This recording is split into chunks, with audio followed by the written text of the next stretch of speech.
যতদূর চোখ যায় চারদিকে শুধু অথই পানি, তারই মাঝে বয়ে যাওয়া সরু মাটির পথ, যেখানে ছড়িয়ে ছিটিয়ে রয়েছে নানা ধরনের আবর্জনা। আর সেখানেই ব্যাগ আর লাঠি হাতে এক তরুণের ছুটে চলা, লাঠি দিয়ে আবর্জনার মাঝে কি যেন খোঁজার এক আপ্রাণ চেষ্টা।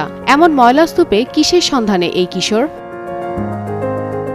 মার প্যারেজ নামের এই তরুণ মূলত ফিলিপাইনের হাগোনয়ের একজন শিল্পী, যিনি আবর্জনার ভেতর থেকে খুঁজে পান রং আর গল্প। প্রতিদিনই অসংখ্য পুরনো, ছেঁড়া বা ব্যবহার অযোগ্য জুতো আবর্জনা স্তূপ থেকে সংগ্রহ করেন তিনি। আর এ থেকে শুরু হয় তার শিল্পকর্মের যাত্রা।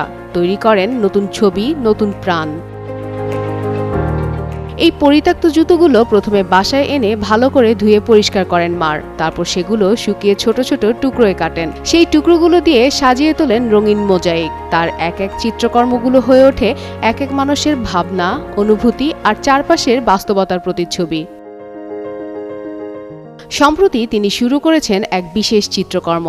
অসংখ্য স্যান্ডেলের টুকরো দিয়ে ফুটিয়ে তুলেছেন যীশু খ্রিস্টের প্রতিকৃতি। তার মতে প্রতিটি টুকরোই শুধু রাবার নয়, তা মানুষের গল্প, ক্লান্ত পায়ের যাত্রা, দুঃখ, সুখ, সংগ্রাম আর স্বপ্ন।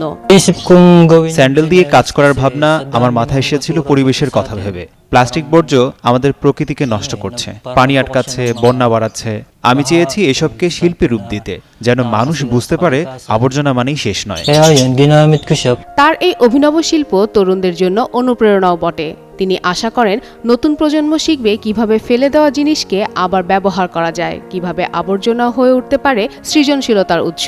এইসব কাজ শুধু সৌন্দর্য সৃষ্টি করে না, অনেক সময় মানুষের বার্তাও পৌঁছে দেয়, পরিবেশ রক্ষা, জীবনের গল্প কিংবা সামাজিক সচেতনতার আহ্বান।